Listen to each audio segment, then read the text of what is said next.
శ్రీ కనకదుర్గమ్మ వారికి చేనేత కార్మికులైన భక్తులు అగ్గిపెట్టెలో పట్టుచీర సమర్పించారు. సిరిసిల్ల వాస్తవ్యుడైన చేనేత కళాకారుడు నల్ల విజయ్ కుమార్ వారి తండ్రి నల్ల పరంధాములు పిఎం చేనేత కళారంగంలో ఉన్న ఈ చేనేత కుటుంబం ప్రతి రెండేళ్లకోసారి వారి ఇంటి ఇలవేలిపోయిన శ్రీ కనకదుర్గమ్మ వారు ఆశీర్వచనం కోసం రావటం ఆనవాయితీ అని పేర్కొన్నారు. ఈ సందర్భంగా అగ్గిపెట్టెలో ఈమెడే పట్టుచీర తయారు చేసి అమ్మవారికి అందించడం జరిగింది. చీర బరువు 100 గ్రాములు, దీని పొడవు 5.5 మీటర్లు మరియు వెడల్పు 48 అంగుళాలు.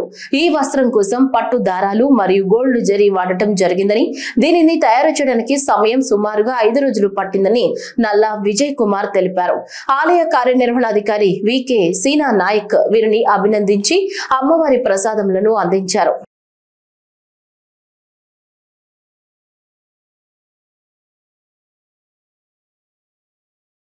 కోనసీమ తిరుమలగా విరాజిల్లుతున్న ఆత్రేయపురం మండలం వాడపల్లి శ్రీ వెంకటేశ్వర స్వామి వారి ఆలయానికి రోజు రోజుకి పెరుగుతున్న భక్తుల రద్దీ, దేశంలో ప్రస్తుతం నెలకొన్న పరిస్థితుల నేపథ్యంలో పోలీసులు భద్రతపై దృష్టి కేంద్రీకరించారు.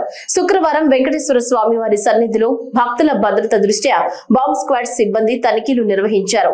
దేవస్థానం కార్యనిర్వహణాధికారి డిప్యూటీ కమిషనర్ నల్లం సూర్య చక్రధర్రావు, ఎస్ఐ రాము పర్యవేక్షణలో బాంబు స్క్వాడ్ బృందం ఆలయంలోని ప్రతి గదిని అధునాతన పరికరాలతో తనిఖీ చేశారు.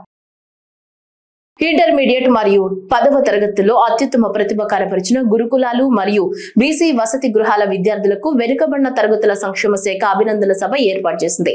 ఈ కార్యక్రమానికి ముఖ్య అతిథిగా హాజరైన బీసీ సంక్షేమ శాఖ మంత్రి సవిత తొలుత జ్యోతి ప్రజ్వలన చేసి అమర సైనికుడు మురళీ నాయక్ కు శ్రద్ధాంజలి ఘటించారు. ఈ సందర్భంగా మంత్రి మాట్లాడుతూ ప్రతిభతో బీసీ గురుకులాల పాఠశాల విద్యార్థులు కార్పొరేట్ కళాశాలని తలదన్నారని హర్షం వ్యక్తం చేశారు. రాష్ట్రంలో ఉన్న 114 గురుకుల పాఠశాలల్లో 108 తెలుగుదేశం హయాంలో ఏర్పడినవేనని సవిత స్పష్టం చేశారు. గత ప్రభుత్వ పాలనలో మరమ్మతులకు నోచుకుని పాఠశాలలపై చంద్రబాబు ప్రత్యేక శ్రద్ధతో బడ్జెట్ కేటాయించారని, రంగులరెడ్డికి పాఠశాలలు ఎందుకు కనిపించడం లేదని మంత్రి నిలదీశారు.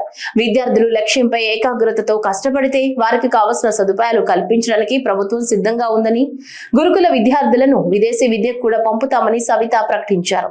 రామారావు గారు కావచ్చు, మళ్ళీ చంద్రబాబు నాయుడు గారు కావచ్చు, మళ్ళీ కూడా ఇప్పుడు కూడా మనం మళ్ళీ కొత్త గురుకుల పాఠశాలలు కూడా ప్రపోజల్ పంపించామన్న విషయాన్ని కూడా మీకు అందరికీ తెలియజేస్తున్నాం. బీసీ హాస్టల్స్ కావచ్చు, అప్పుడు మనం నిర్మాణం చేసినవే అనే విషయాన్ని కూడా మీకు అందరికీ తెలియజేస్తున్నాం. మరి రాజకీయాలు మాట్లాడచ్చో మాట్లాడకూడదో తెలియదు కానీ నేనైతే మాట్లాడతాను. ఇది విద్యకు సంబంధించింది కాబట్టి మరి నా బడుగు బడిన వర్గాలు పిల్లలని చెప్పి గత ప్రభుత్వం ఓటేయించుకున్న తర్వాత ఏం చేసిందో మీరందరూ మీ బీసీ బిడ్డల్ని మీ పిల్లలందరినీ అడిగింటారు, మీ పరిస్థితి ఏంటి, ఏం పరిస్థితి అని. మరి రాష్ట్రాన్ని ఎల్లో గాలికి వదిలేశారు. మరి కనీసం బీసీ హాస్టల్స్ లోను బీసీ గురుకులాల పాఠశాలలు కూడా గాలికి వదిలేసిన ప్రభుత్వం గత ప్రభుత్వం అనే విషయాన్ని మీకు అందరికీ తెలియజేస్తున్నాం.